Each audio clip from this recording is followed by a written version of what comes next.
인 것 같습니다. 저는 오늘 본문을 연구하고 묵상하고 준비하면서 저 오늘의 교회에 꼭 필요한 말씀이구나라는 생각을 하게 되었어요. 여러분 지난주 본 영상 기억하세요?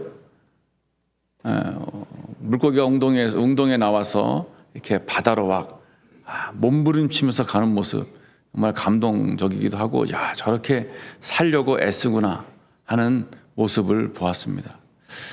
안 보신 분 계세요? 다시 한번 볼까요? 네? 다시 한번 집사님 혹시 틀어주시겠어요? 다시 한번. 남자는 해변에서 휴가를 즐기던 장면을 지난주도 이랬는데 금치 못했습니다. 바로 이 물웅덩이에서 무언가를 발견했기 때문입니다. 더 가까이 다가가자 물웅덩이에 갇힌 물고기 한 마리가 있었습니다. 이 광경이 신기해 몇 분 동안 계속 관찰해보니 물고기는 계속 빙글 돌다가 바다와 제일 가까운 경계선 근처에서 멈췄습니다. 물고기는 자신이 자유의 몸이 되기까지 고작 몇 센티미터밖에 남지 않았다는 것을 알았기에 고민하지 않고 물 밖으로 나와 확신은 없었지만 모래 위를 기어가기 시작했습니다. 이대로 도전하지 않으면 물웅덩이에 계속 갇혀있을 수밖에 없었기에 물고기는 도전을 한 것입니다. 물론 이 모든 과정이 전혀 쉬운 일이 아니었지만 물고기는 결국 바다에 다다를 수 있었습니다. 그렇게 다시 자유를 되찾은 물고기는 빠르게 헤엄쳐 바다 속으로 더 깊숙이 들어갔습니다. 남자는 해변에서 휴가를 됐습니다. 오늘 종교개혁 507주년입니다. 루터가 비텐베르그 성당에 95개조의 반박문을 딱 붙이고 토론합시다 공개적으로 선포한 날입니다. 그래서 이제 그때부터 우리 종교개혁이 시작되었고 507주년이 지났습니다. 이런 말이 있습니다. 개혁된 교회는 계속 개혁되어야 한다. 왜냐하면 인간의 본성 자체가 부패하기 때문에 이 개혁되지 않으면 이 웅덩이에 있는 고기처럼 그냥 거기서 썩어서 죽어가게 됩니다. 그래서 교회는 날마다 개혁되어야 합니다. 예수님도 새 포도주는 새 부대에 담으라 하셨습니다. 개혁되는 거 쉽지 않아요. 두렵습니다. 안 가본 길이잖아요. 안 해본 거고. 이번 임직자 선출 방식 저희 새로운 시도를 하나 하고 있습니다. 안 해본 거고 안 가본 길입니다. 두렵기도 하고 떨리기도 합니다. 그동안 익숙한 방법이 아니기 때문에 어색하기도 하고 거부감이 있을 수 있습니다. 그러나 왜 이렇게 인도하시는지 하나님께서 어떤 뜻이 있는지 살펴보고 또 우리가 좀 더 넓은 세계로 나가기 위해서 한번 새롭게 시도하는 계기가 되는 것입니다. 저는 이 본문과 관련해서 또 우리 이 임직과 관련해서 이 본문 말씀을 이렇게 연구하고 묵상하면서 정말 하나님께서 이러한 말씀과 방법을 주셨구나라는 걸 깨닫게 되었어요. 오늘은 12사도에 초점을 맞춥니다. 12사도가 예수님께서 뽑은 일꾼이잖아요. 예수님께서 세우신 직분자인데 이들이 어떤 사람이고 어떻게 이 일들을 감당했는지 한번 보고자 해요. 특별히 여러분 1절과 7절에 이 표현이 아주 재밌는 표현이 나옵니다. 1절에 초반에 이렇게 나오고 있어요. 한번 보시겠어요? 그때에 제자가 더 많아졌는데 라고 나와 있잖아요. 7절 중반 부분을 한번 보시겠어요? 이렇게 나와 있습니다. 제자의 수가 더 심히 많아지고. 제자가 많아졌는데 이 수식어가 하나 더 붙어요. 제자가 더 많아졌는데 그 다음에는 더 심히 많아진 거예요. 그러니까 이게 지금 이 1절과 7절 사이에 무슨 일이 있었길래 요 사이에 어떤 일이 벌어졌길래 더 많아졌다가 그 다음에는 더 심히 많아졌을까? 이 부분을 우리 초점 맞추려고 합니다. 이 부분을 우리가 한번 살펴보려고 하는 거예요. 그래서 저와 여러분이 지금 우리 기원전 35년경으로 돌아가서 도대체 무슨 일이 있었는지 그 이야기를 나누고자 합니다. 여기서 1절에 보면은 그때라고 나왔잖아요. 그때는 언제냐면 사도행전 5장 12절에서 42절에 사건이 있고 난 후를 얘기합니다. 그때에라고 얘기했어요. 이 12절에서 42절은 어떤 사건이 있었냐면 이제 제자들이 성령의 충만함을 받고 솔로몬 성전에서 복음을 전하고 있었어요. 안진병을 일으켰죠. 그리고 솔로몬 성전 가서 복음을 전하고 정말 뜨겁게 복음을 전하니까 많은 사람들이 예수님을 믿게 되었습니다. 안진병이도 일어나고 막 걷지도 못한 사람들이 걷게 되고, 많은 사람들이 예수를 믿게 되니까는 그 유대교에 있던 대제사장들, 또 바리새인들, 서두개인들이 이들을 시기하고 시작했습니다. 결국 그들을 잡았어요. 잡아서 옥에 가두었습니다. 하지 말라고. 왜냐하면 성전에서 양을 팔고 또 돈을 바꾸고 하는 사람들이 대제사장들, 사두개인이었어요. 그러니까 이게 지금 자신의 이익과 완전히 반대되는 거였거든요. 그래서 그들을 잡아서 감옥에 가두고 복음을 전하지 못하게 했습니다. 그런데 그 밤에 천사가 옥문을 열고 사도들을 꺼내줬어요. 그래서 그 다음 새벽에 또 사도들은 가서 성전에서 복음을 전하는 거예요. 깜짝 놀랐죠. 이 사람들이 감옥에 있어야 할 사람이 어떻게 여기 나와 있냐. 감옥에 가니까 아무도 없었고 정말 이 사람들이 맞았습니다. 다시 그들을 붙잡았어요. 붙잡아가지고 다시 경고합니다. 예수의 이름으로 가르치지 말라. 그때 사도들은 이렇게 말합니다. 우리 5장 29절에 보니까 사람보다 하나님께 순종하는 것이 마땅하다. 이렇게 하면서 끝까지 복음을 전합니다. 대제사장과 사두개인들이 자기들의 말 듣지 않자 어떻게 하려고 했냐면 죽이려고 했습니다. 다 처형시키려고 했습니다. 그때 유대인 중에, 바리새인 중에 가말리엘이라는 사람이 존경받는 사람인데, 이 사람이 한마디 하고 죽이지 말라 이렇게 얘기해서, 왜 하나님께서 만약에 이 사람들을 쓰시는 사람이 어떻겠냐, 이 사람들을 손대지 말고 그냥 놓아주라 라고 얘기합니다. 결국 그들은 40절에 보니까 대제사장과 사두개인은 가말리엘의 말을 듣고 어떻게 했습니까? 채찍질하며 예수의 이름으로 말하는 것을 금하고 놓아주었습니다. 자, 그때의 사도들의 반응을 보겠습니다. 41절, 42절 한번 우리 5장, 사도행전 오늘 본문 5장입니다. 41, 42절 한번 읽겠습니다. 사도들은 그 이름을 위하여 능력받는 일에 합당한 자로 여김을 기뻐하면서 공회 앞을 떠나니라. 그들이 날마다 성전에 있든지 집에 있든지 예수는 그리스도라고 가르치기와 전도하기를 그치지 아니하니라. 자, 능력받는 것, 고난받는 것을 기뻐했어요. 그리고 성전에 있든지 집에 있든지 어떻게 했다고요? 예수는 그리스도라 가르쳤다는 것, 전도했다는 것. 말씀을 가르치지 말라는 협박을 받았음에도 날마다 성전과 집에서 말씀을 가르쳤습니다. 바로 그때에 제자가 더 많아졌다는 겁니다. 사도들이 말씀을 가르칠 때, 전도도 예수 그리스도를 가르치는 거잖아요. 예수님의 제자들이 성경 이야기를 잘 가르쳐 줄 때, 말씀을 전파할 때, 설교할 때, 전도할 때, 그때에 제자의 수가 많아졌다는 것입니다. 다시 말해서 예루살렘 교회가 성장하고 부흥할 수 있었던 계기는 사도들의 가르침 때문이었습니다. 사도들이 감옥에 갇혔어요. 그죠? 아까 말씀드렸잖아요. 주의 사자가 풀어줄 때 이렇게 얘기합니다. 가르치라는 명령을 주고 풀어줍니다. 우리 4장 19절에서 21절에 나오거든요. 우리 21절 한번 보면은 이렇게 나와 있어요. 21절에 보니까 그들이 듣고 새벽에 성전에 들어가서 가르치더니 이렇게 나와요. 주의 사자가 19절부터 옥문을 열고 말하라, 예수 그리스도를 전하라 라고 얘기하고 21절에는 가르칩니다. 25절에도 그렇게 얘기해요. 사람이 와서 알리되 보소서 옥에 가두었던 사람들이 성전에 서서 백성을 가르치더이다. 28절에 보시겠어요? 이르되 우리가 이 이름으로 사람을 가르치지 말라고 엄금하였으되 너희가 너희 가르침을 예루살렘에 가득하게 하니. 여러분, 이 가르치다는 말이 계속 반복되어 나오고 있습니다. 사도들의 주 사명은 가르치는 거였습니다. 하나님의 일꾼의 주 사명은, 주 사역은 가르치는 것입니다.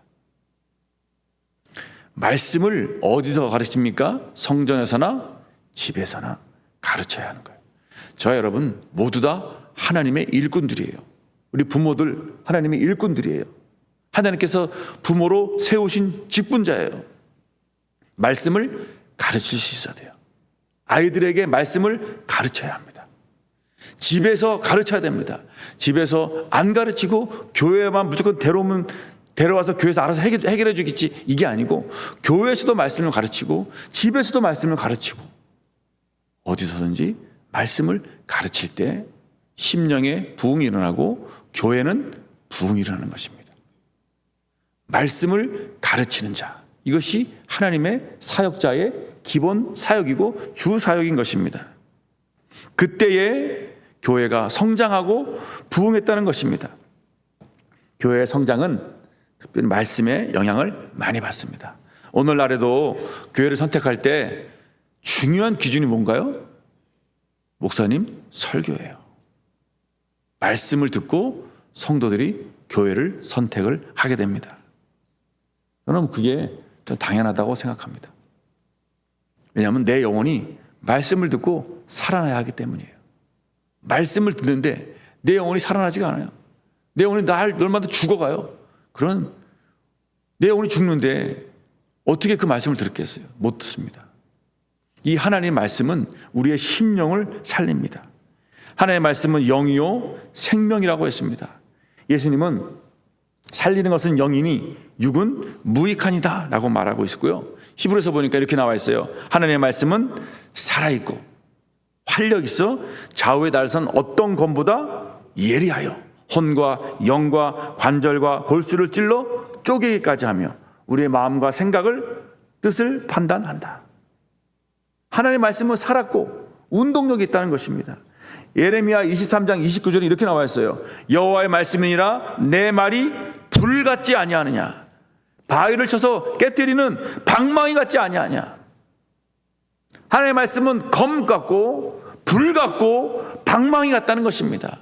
우리의 이 마음을 깨뜨리고 얼어붙은 마음을 녹이고 우리의 부패되었던 마음들을 도려내는, 그게 하나님의 말씀이라는 것입니다. 하나님의 말씀은 박물관에 비치된 고전 문서가 아닙니다. 살았고 운동력 있고 지금도 우리의 심령을 찔리게 하고 감동을 주고 변화를 일으키는 생명의 말씀입니다. 이 말씀을 가르치라 라는 것입니다. 이 말씀을 가르칠 때 교회가 부흥했고 이 말씀을 가르치는 가정이 자녀들이 믿음 안에서 살아갈 것을 저는 믿습니다. 이 말씀이 가정에 살아 있어야 하는 것입니다. 부모가 그런 확신을 갖고 무엇보다 중요한 것은 말씀으로 아이들이 바로 서가게 하는 것입니다. 여러분, 이것이 다음 세대를 살리는 길입니다. 무엇보다 강조하는 것은 아이들이 먼저 말씀에 바로 서게 도와주셔야 합니다. 이제 어쩌면 좀 더 제가 연구하지만 내년부터는 어린아이서부터 어른에 이르기까지 다 우리가 한 가지 큐티 교재를 가지고 큐티를 하려고 합니다. 어린아이들 영화보 유치부 큐티도 있어요. 책도 있어요. 그림으로 된 거. 엄마도 큐티책 있고 다 같아요. 본문이 같아요. 아이들과 함께 큐티하면서 성경을 이야기할 수 있게끔 만들어 주려고 합니다. 여러분, 그런 시간에 아이들에게 특별히 몇 분만 할애해달라고 얘기하고 아이들에게 말씀을 한번 가르쳐주고 같은 본문을 가지고 가정이 일주일에 한 번씩 또 예배도 한번 드리고, 여러분, 가정이 말씀이 가르치는 가정이 되어야 합니다. 이것이 가정이 살아가는 길입니다. 이 말씀을 가르칠 때 교회가 부흥했습니다. 죽은 영혼이 살아났고 예수님을 죽인 유대인들이 회개하고 돌아왔습니다. 저는 오늘 교회에 이런 말씀 운동이 일어나기를 소망합니다. 이 말씀은 우리의 능력이 되고 우리의 무기가 됩니다. 우리 고린도후서 10장 3절에서 5절이 있습니다. 우리 이 말씀 한번 보겠습니까? 고린도후서 우리 10장 3절에서 5절입니다. 자막에서 나왔는데 혹시 글 보시는 분들은 함께 읽겠고 아니신 분들은 한번 찾아보겠습니다. 고린도후서 10장 3절에서 5절입니다. 우리 한 목소리로 한번 읽겠습니다. 우리가 육신으로 행하나 육신에 따라 싸우지 아니하노니 우리의 싸우는 무기는 육신에 속한 것이 아니요 오직 어떤 견고한 진도 무너뜨리는 하나님의 능력이라. 모든 이론을 무너뜨리며 하나님 아는 것을 대적하여 높아진 것을 다 무너뜨리고 모든 생각을 사로잡아 그리스도에게 복종하게 하나니. 이 하나님의 말씀이 우리의 능력이고 무기인 것입니다. 이 말씀을 가르칠 때 그때의 제자의 수가 더 많아졌더라 하는 것입니다. 그런데 이 표현이 아주 이상합니다.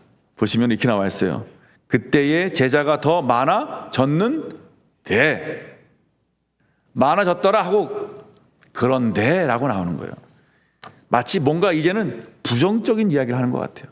긍정적인 이야기를 하고 부정적인 이야기를 하는 거예요. 좋은 이야기를 하고 싫은 얘기를 해주는 거예요. 온누리교회가 성장하고 날로 부흥하고 있는데 문제가 한 가지 있어. 이런 것 같은 거예요. 무슨 문제가 있었습니까? 예루살렘 교회에 우리 1절 보면은 이렇게 나와 있어요. 다시 한번 읽겠습니다. 그때에 더 많아졌는데 헬라파 유대인들이 자기의 과부들이 매일의 구제에 빠짐으로 히브리파 사람을 원망했다는 것입니다. 교회가 부흥하고 성령 충만한 교회예요. 하나님의 권능을 받은 12 사도들이 지금 이 목회를 하고 있어요. 얼마나 성령 충만한 교회겠습니까?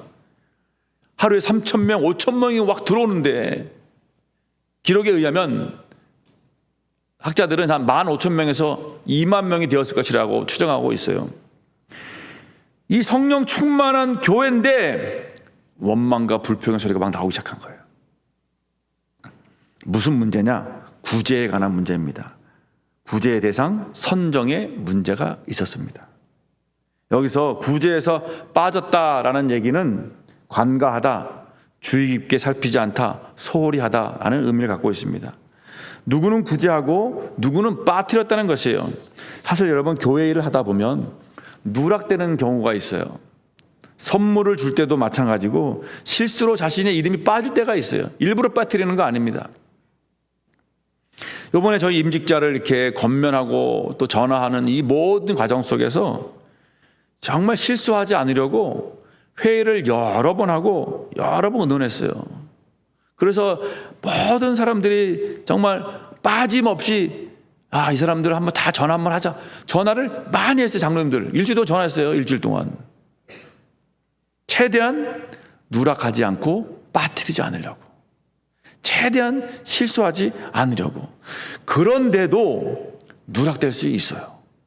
혹시 자신의 이름이 빠졌다면 여러분 너무 섭섭하게 생각하지 마시고 장로님들한테 따지세요. 저한테 따지지 마시고. 장로님들이 누락시킨 거예요. 여기 그 당시 기독교로 개종한 유대인은 두 부류가 있었습니다. 해외에서 살다가 예루살렘에 귀국한 헬라파 유대인, 소위 해외파 유대인, 해외에서 물 먹고 자란, 그래서 그리스 말에 익숙한 유대인이었습니다. 또 한 부류는 본토에서 자라서 신토부리, 본토를 떠나지 않은 완전히 히브리파 유대인, 그래서 히브리어를 쓰는 사람들이었습니다. 이 두 파가 있었어요. 다 유대인이고 개종한 사람들입니다. 그런데 해외에서 예루살렘에 온, 해외에서 예루살렘 교회에 등록한 그 해외파 유대인들이 자꾸 구제 대상에서 빠지는 거예요. 자신의 이름이 빠지는 거예요. 누락되고 계속해서. 히브리파 유대인들만 자꾸 구제를 받는 거예요. 그 원망이 나오겠습니까? 안 나오겠습니까? 당연히 나오죠.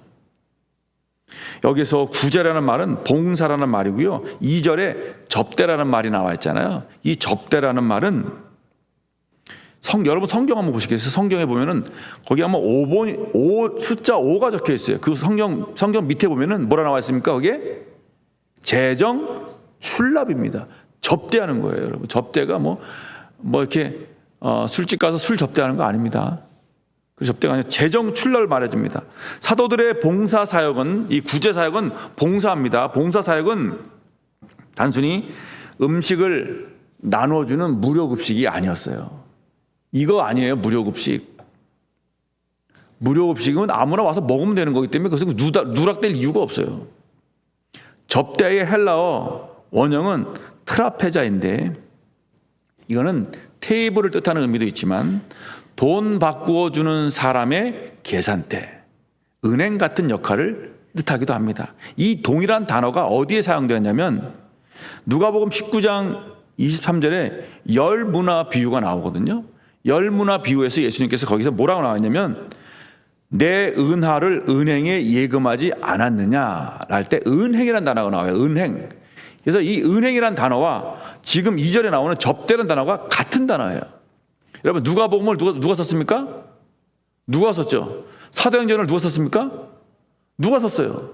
누가복음에 나오는 그 열문화 비유, 사도행전에 나오는 이 접대의 비유, 이것은 동일한 저자가 동일한 단어를 쓰고 있다는 얘기는 동일한 의미를 담고 있는 얘기가 더 확률이 높은 거예요. 이 번역을 한국어가 이렇게 번역했을 뿐입니다. 그러니까 이 단어는 음식 배포나 무료 급식이 아니라 구제금을 지급하거나 일종의 소액 자본을 주는 겁니다. 대출해 주는 것입니다. 여러분 사도행전 2장, 4장, 5장에 보면은 성령을 받은 사람들, 은혜를 받은 사람들이 자기들의 밭과 집과 소유를 팔아서 사도들 앞에 가져왔어요. 누구를 주기 위해서? 가난한 자를 돕기 위해서. 그러면 이 사도들은 이것을 어떻게 나눠줬을까요? 현금화해야 될 거 아니에요. 이 동산, 부동산, 자산을 현금화해서 이 현금들을 나눠줘야 될 거 아니에요. 성도들에게. 12제자들은 구제 대상을 선정하고 재정 출입 수입과 수출을 다 맞추는 일들을 했어요. 이 일을 12명의 사도들이 했다는 거예요. 몇 명을? 2만 명 중에서 12명이 이 일을 감당했어요. 이게 가능합니까? 불가능한 거예요. 사도들은 이 2만 명이 되는 성도들 가운데 누구를 선정하고 어떻게 검증하고 얼마를 지급할지 결정해야 했습니다. 매일 결정해야 됐어요. 이게 구제금을 지급하면서 쉴 틈이 없었을 것입니다. 정확하게 파악할 수 없기 때문에 누락된 사람도 있었을 것입니다. 특히 해외에서 들어온 사람들이 누락된 경우가 많아요. 왜냐하면 저도 이제 세네갈에서 이 소액 자본 대출 프로젝트를 시행한 적이 있어요. 시골 사람들이 농사를 짓는데 땅콩 농사를 많이 짓거든요. 먹을 게 없으니까는 씨앗으로 하려고 남겨놓은 땅콩까지 다 먹어버려요. 그러면 이 우기철에 땅콩을 심어야 되는데 땅콩이 없으니까는 돈을 빌리거나 땅콩을 빌려요. 그러면 이제 보통 NGO 단체에서 빌려서 이자를 한 10%, 20%를 내면서 아주 갚아요. 어떤 사람들은 일부 그냥 개인적인 사람들은 심할 경우에는 뭐 50%까지 이자를 받고 해줘요. 저희는 그래서 무료로다가 소액 자본 대출을 해줬어요. 근데 문제는 뭐냐면 대출자 선정입니다. 이 소액 자본 대출 마이크로 크레딧인데 이것이 많은 경우 실패했어요. 왜냐하면 돈을 받고 안 가져와요. 돈을 빌려가서 안 갖고 오니까는 다 실패했어요. 거의. 저희도 실패할까 봐 어떻게 했냐면 이거 어떻게 이거를 선정할 것인가. 이 선정을 저희가 하지 않고 동네 사람들에게 맡겼어요. 여러분들이 잘 아니까 돈 떼먹지 않을 사람 여러분 선정하고, 만약에 여러분 이 그룹에서 누군가 하나가 자본을 소액 자본 마이크로 크레딧을 빌려가서 안 갖고 올 경우에는 여러분들이 다 메꿔 놔야 된다. 그래가지고 그 사람들에게 선택하게 만들었습니다. 왜냐하면 동네 사람들이 잘 알잖아요. 이 사람은 신실한 사람, 이 사람은 떼어먹을 사람. 자기들이 결정을 한 거예요. 여러분 해외파 유대인들이 검증이 안 된 거예요. 이 사람이 정말 구제 대상인지 아닌지 아마 검증이 안 됐을 것 같아요. 그런데 이 국내에 쭉 있던 사람, 예루살렘에 쭉 있던 사람들은 한 달이 건너면 다 아는 사람들이 아니겠어요? 그 사람, 내가 잘 알지. 정말 그 사람 구제 필요해. 구제해줘야 돼. 그럼 바로 구제. 또 아는 사람을 통해서 구제. 이렇게 갈 것이었습니다. 그래서 이 12명의 사도들은 이 일을 다 감당할 수 없었어요. 교회는 날마다 부흥하고 구제할 사람은 많고 대상 선정은 어렵고 대상에서 빠지거나 구제를 받지 못한 경우가 많았습니다. 교회 내에서 원망과 불평의 소리가 나오기 시작했습니다. 여기서 원망하다는 얘기는 헬라어로 중얼거리다, 수군대다, 쑥덕거리다는 얘기예요. 이렇게 루터처럼 공개적으로 저 문 앞에 붙여가지고 한번 토론해 봅시다, 이런 원망이 아니고요. 뒤에서 그냥 몇 명끼리 모였을 때 불평불만한 겁니다. 원망한 것입니다. 뒤투덜대고 자신들이 불만족을 표현한 것이에요. 우리가 해외에서 와서 소외된 거 아니야? 야, 끼리끼리 해먹는다. 야. 교회도 별 다른 게 없어. 혈연, 지연, 학연, 인맥 없으면 구제도 못 받네. 치사해. 이게 무슨 형제 사랑이야? 이렇게 자기들끼리 모일 때마다 불평하고 사도들을 원망하고 투덜거렸다는 것입니다. 이러한 불평과 원망 소리가 어쩌면 당연한 건지도 모르겠어요. 예수님의 12 사도들이 사역하던 교회였고 성령 충만한 교회였습니다. 그런데도 이런 원망의 소리가 발생했습니다. 여러분, 아무리 좋은 의도를 가지고 아무리 좋은 프로젝트와 사역을 가지고 시작해도 원망과 불평이 생길 수 있습니다. 인간이기 때문에 모든 경우의 수를 다 예측할 수 없기 때문에 그렇습니다. 모든 사람을 다 파악할 수 없고 챙길 수 없기 때문에 실수가 나오기 때문에 그렇습니다. 중요한 것은 이 문제를 어떻게 다루느냐는 것입니다. 성령 충만한 교회는 문제가 없는 게 아니라 문제를 성령 충만하게 다루는 게 중요합니다. 여전도회, 남전도회, 각 부서 다 문제 있잖아요. 각 가정에 문제 있어요, 없어요? 다 있잖아요. 그 문제를 어떻게 다루라고요? 성령 충만한 방식으로 다루라는 것입니다.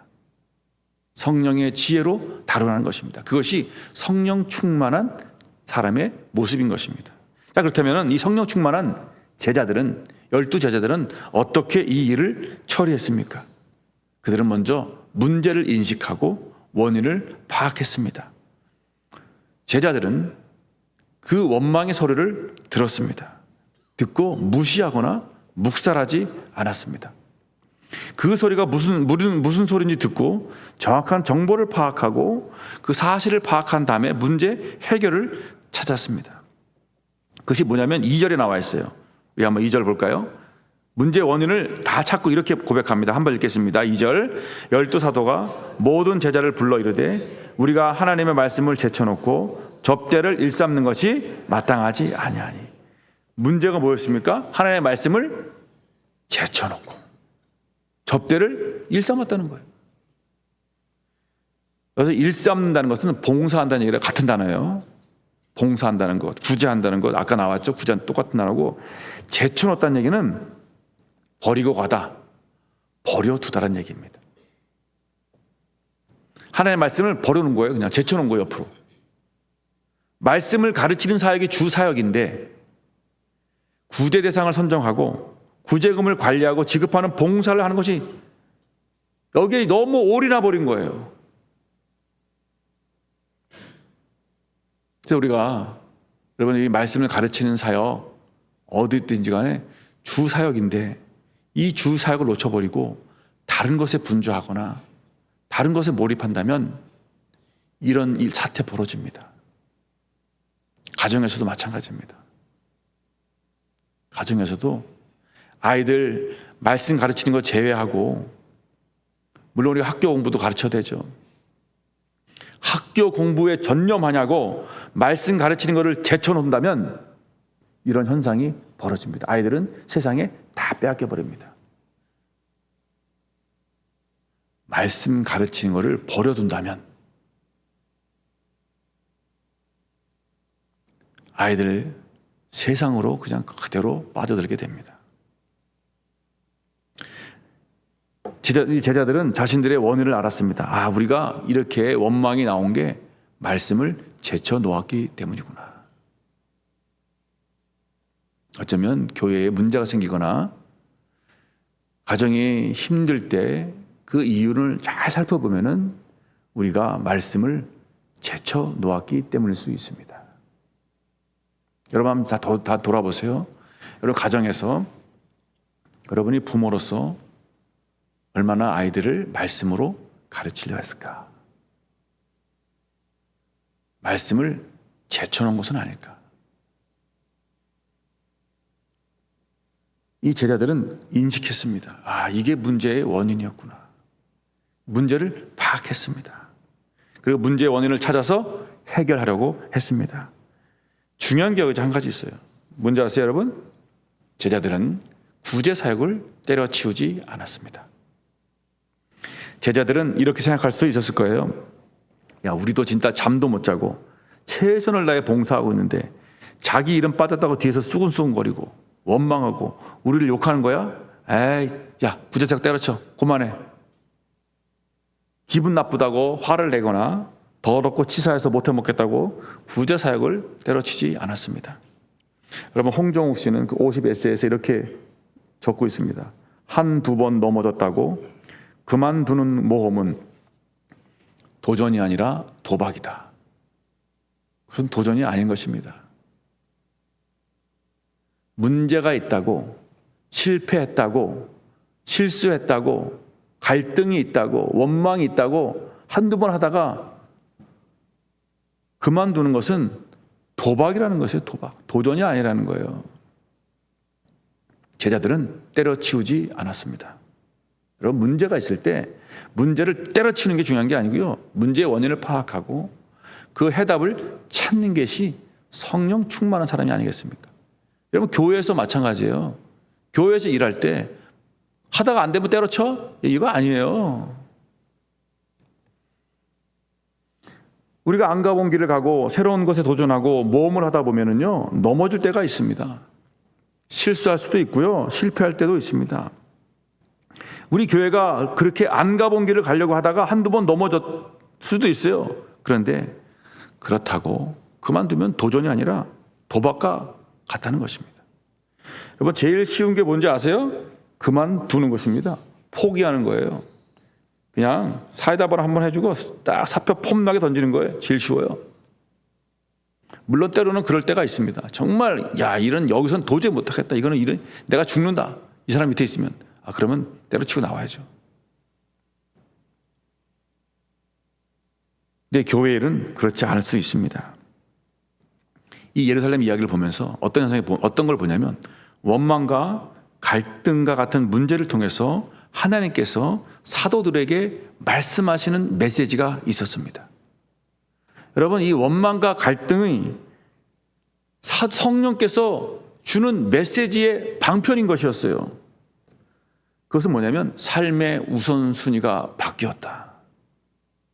사역의 우선순위가 바뀌었다라는 메시지였습니다. 사도들의 우선순위는 아까 뭐였습니까? 말씀과 기도에 힘쓰는 거였어요. 4절 보시겠습니다. 4절 읽겠습니다. 우리는 오로지 기도하는 일과 말씀 사역에 힘쓰라 하니. 말씀과 기도 사역에 힘쓰기를 원하셨어요. 이것이 성령님께서 사도들에게 원했던 거였어요. 그 메시지를 전달하기 위해서 성도들이 뒤에서 쑥덕거리고 원망하는 소리가 나오게 하신 것입니다. 이 문제를 해결하니까 어떤 현상이 벌어졌습니까? 7절에 하나님의 말씀이 점점 왕성하여 제자의 수가 더 심히 많아졌습니다. 그렇습니다. 그들이 문제가 있었고 그 문제가 뭔지 파악하고 해결한 다음에 오히려 교회가 더 심히 많아졌다는 거예요. 사도들의 우선순위가 내가 이게 잘못되었구나. 문제를 파악했다는 것. 만약에 사도들이 여기서 때려쳤다면, 그만두었다면, 우리 이제부터 구제 안 한다라고 중단했다면 이런 일이 벌어지지 않아요. 문제를 인식했다면 그 원인을 파악하면 됩니다. 그럼 쉽게 포기하거나 때려치우지 마십시오. 극단적인 행동을 하지 말기 바랍니다. 하나님은 그 문제를 통해서 우리를 사람 막대기와 인생 책찍으로 징계하실 때가 있습니다. 나는 믿네라는 찬양에 이런 가사가 나와요. 내게 허락하신 시련을 통해 나의 믿음 더욱 강하게 자라고. 험한 산과 골짜기 지나는 동안 주께서 가까이 나를 이끄시네. 나는 믿네 주의 능력으로 내 삶 새롭게 되리. 나는 믿네 주의 능력으로 담대히 나아가리라. 사도들은 그렇게 하나님께서 왜 그러실까? 어떤 방법이 있을까? 그 대안을 찾았습니다. 그 대안은 바로 새로운 일꾼을 찾는 것이었습니다. 역할을 분담하시는 것이었습니다. 이 자세한 이야기는 또 다음 시간에 또 나누도록 하겠습니다. 이 대안을 뽑는 과정 중에서 한 가지 말씀드리고 말씀을 마치겠습니다. 자, 이 2절을 한번 보겠습니다. 이 이 역할 분담을 하기 위한 일꾼들을 뽑는 과정에서 어떻게 사도들이 뽑았는지 2절 이렇게 나와 있습니다. 앞부분 볼까요? 12사도가 모든 제자를 불러. 우리 5절 첫 번째 보겠습니다. 온 무리가 이 말을 기뻐하여. 누가 그 일꾼들을 뽑았습니까? 온 무리가 뽑은 거예요. 사도들을 뽑았어요. 사도들이 뽑은 거 아니에요. 사도들은 가이드라인을 주고 뽑는 거는 온 성도가 뽑았습니다. 지금으로 말하면 이것이 뭐냐면 공동의회예요. 공동의회에서 일꾼을 뽑았다는 것입니다.